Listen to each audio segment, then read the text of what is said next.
사랑하는 성도 여러분, 오늘 여러분의 삶에 주님의 은혜와 평강이 가득하기를 기도합니다. 본격적인 말씀을 나누기 앞서 잠시 여러분의 손길을 통해 이 귀한 복음이 더 널리 전파될 수 있도록 도와주시길 부탁드립니다. 지금 구독과 좋아요를 눌러주심으로써 더 많은 영혼이 하나님의 말씀을 접하고 이로를 얻는 축복의 통로가 되어 주십시오.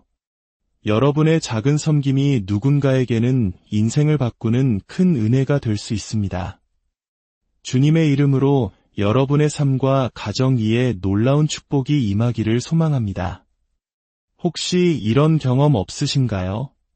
성경을 펴야 한다는 것을 알면서도 왠지 모르게 손이 가지 않고 말씀을 읽어도 마음에 와닿지 않는 그런 순간들 말입니다. 우리는 왜 하나님의 말씀과 더 가까워지지 못하는 걸까요? 왜 그 생명의 양식을 간절히 사모하지 못하는 걸까요? 그 이유는 바로 우리의 영적 입맛이 세상의 것들에 의해 망가졌기 때문입니다. 마치 식사 시간 전에 사탕과 과자, 단 음료수를 너무 많이 마신 아이가 영양가 높은 진짜 식사를 거부하는 것과 같습니다. 우리의 영혼도 마찬가지입니다. 너무나 많은 한국 드라마와 넷플릭스 시리즈, 세상적인 즐거움과 생각들, 그리고 멈추지 않는 세상 이야기들에 우리의 시간과 마음을 빼앗기고 있습니다.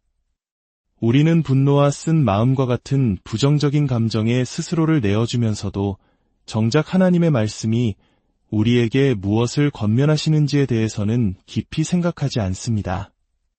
우리의 영적 식욕이 완전히 망가져 버린 것입니다.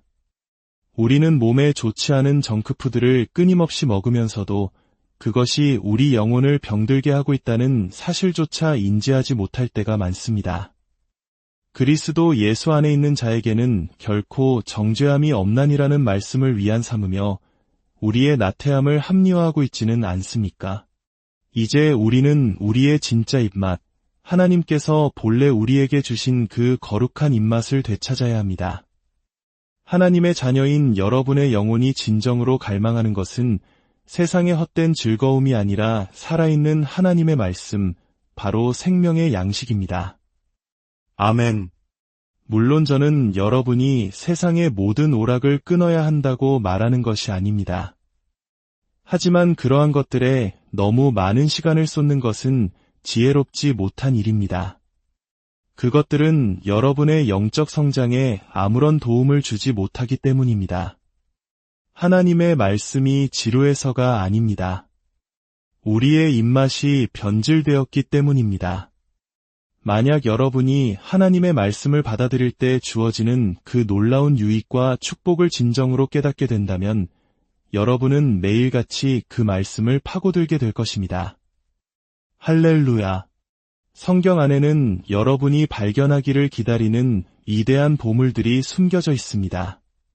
성경 잠언에 이런 말씀이 있습니다. 이를 숨기는 것은 하나님의 영화요, 이를 살피는 것은 왕의 영화니라. 하나님께서는 그분의 보물을 말씀 속에 감추어 두셨고 왕같은 제사장인 우리, 바로 여러분이 그 보물을 찾아내기를 기다리고 계십니다. 아멘. 하지만 우리는 하나님께서 우리를 위해 예비하신 것들을 소유하는 데 너무나 더딥니다. 왜일까요? 영적으로 둔감해졌기 때문입니다. 하나님의 말씀에 대한 배고픔과 갈증을 잃어버렸기 때문입니다. 시편의 기자 다윗 왕을 보십시오. 그는 하나님의 말씀을 얼마나 소중히 여겼는지 이렇게 고백합니다. 내가 주의 말씀을 얻음으로 많은 전리품을 얻은 것처럼 즐거워하나이다. 당시 전쟁에서 얻는 전리품, 즉 금, 은, 보석과 같은 것들은 최고의 재물이었습니다. 하지만 다윗은 그 모든 것을 합친 것보다 하나님의 말씀을 발견하는 기쁨이 더 크다고 고백한 것입니다. 또 다른 곳에서는 주의 말씀의 맛이 내게 어찌 그리 단지요, 내 입의 꿀보다 더 단이이다 라고 말하며 그 말씀을 금이나 은보다 더 귀하게 여겼습니다. 주의 말씀이 열릴 때, 그 말씀이 우리 마음속에 들어올 때, 그 말씀은 빛을 발하여 어두운 곳을 밝힙니다. 여러분의 삶에 두려움이 있다면 그것은 아직 그 영역에 말씀의 빛이 비치지 않았기 때문입니다. 성경은 마치 제조사의 설명서와도 같습니다. 우리가 어떤 제품을 샀는데 작동이 잘 안 되면 우리는 설명서를 펼쳐보고 무엇이 문제인지 찾아봅니다. 요즘은 구글 검색을 하겠지요. 마찬가지로 우리의 인생이 삐걱거리고 문제가 생겼을 때 우리는 우리를 만드신 창조주 하나님의 설명서인 성경으로 돌아가야 합니다. 아멘. 때로는 우리가 부품을 잘못 조립하고 있거나 플러그를 잘못 꽂고 있을 수 있습니다. 제품 자체를 탓하기 전에 설명서를 보고 무엇이 잘못되었는지 확인해야 합니다. 하나님께서는 여러분의 삶이 온전히 조립되기를 원하십니다. 여러분의 마음이 평안과 안정으로 가득 차기를 원하십니다. 여러분의 육체가 건강과 온전함으로 활력이 넘치기를 원하십니다. 아멘. 구약성경 신명기의 마지막 장을 보면 모세가 죽은 후 그의 뒤를 이은 여호수아에 대해 이렇게 기록되어 있습니다. 모세가 여호수아에게 안수하였으므로 그에게 지혜의 영이 충만하니 여호수아는 지혜의 영으로 충만한 지도자였습니다. 하지만 바로 다음 책인 여호수아 한 장에서 하나님께서는 위대한 지도자에게 약속의 땅을 차지하기 위한 가장 중요한 비결을 알려주십니다. 그것은 바로 말씀이었습니다. 하나님께서 여호수아에게 말씀하십니다. 이 율법책을 내 입에서 떠나지 말게 하며 주야로 그것을 묵상하여 그 안에 기록된 대로 다 지켜 행하라. 그리하면 내 길이 평탄하게 될 것이며 내가 형통하리라. 여기서 묵상하다라는 히브리 원어는 하가입니다. 이것은 우리가 흔히 생각하는 조용히 눈을 감고 명상하는 것과는 다릅니다. 하가는 본래 사자가 먹이를 앞에 두고 낮은 소리로 으르렁거리는 모습을 묘사하는 단어입니다. 즉, 하나님의 말씀을 입으로 계속해서 되뇌고 을조리는 적극적인 행위를 의미합니다. 성경에서 묵상이라는 단어는 언제나 형통이라는 축복과 연결되어 있습니다. 여기서 말하는 형통은 단지 돈을 많이 버는 것을 의미하지 않습니다. 하나님께서 주시는 성공적인 결과를 의미합니다. 자녀를 양육하는 일이든 결혼 생활이든 인간관계든 직장 생활이든 그가 하는 모든 일에서 하나님께서 번성케 하시는 것입니다. 시편 한 편은 이 축복을 더욱 아름답게 묘사합니다. 오직 여호와의 율법을 즐거워하여 그의 율법을 주야로 묵상하는도다. 그는 시냇가에 심은 나무가 철을 따라 열매를 맺으며 그 잎사귀가 마르지 아니함 같으니 그가 하는 모든 일이 다 형통하리로다. 말씀을 주야로 묵상하는 사람은 시냇가에 심어진 나무와 같다고 했습니다.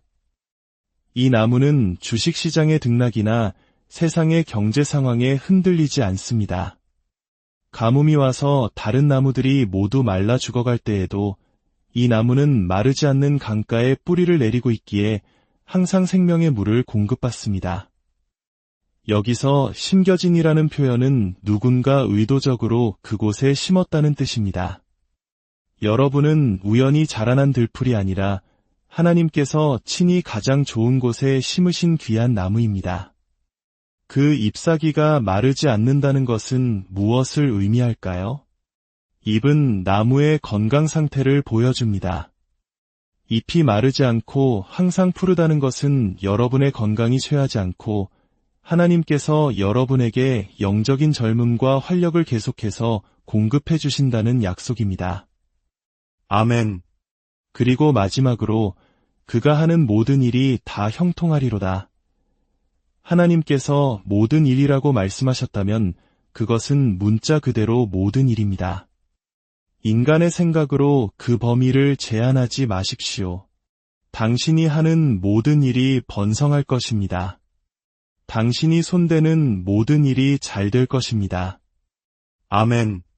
사랑하는 여러분, 세상의 자극적이고 소란스러운 소리들로부터 잠시 벗어나 생명의 말씀 속으로 걸어 들어가십시오. 그 말씀을 입으로 을조리고 마음으로 되새기십시오. 여러분의 메마른 영혼이 다시 소생하고 망가졌던 영적 입맛이 회복될 것입니다. 다윗처럼 말씀이 꿀보다 더 달게 느껴지는 은혜를 경험하게 될 것입니다. 여러분 한 분 한 분의 삶이 시냇가에 심은 나무처럼 늘 푸르고 생명력이 넘치며 여러분이 행하는 모든 일이 주님 안에서 아름답게 열매 맺고 형통하기를 우리 주 예수 그리스도의 이름으로 간절히 축복하고 기도합니다.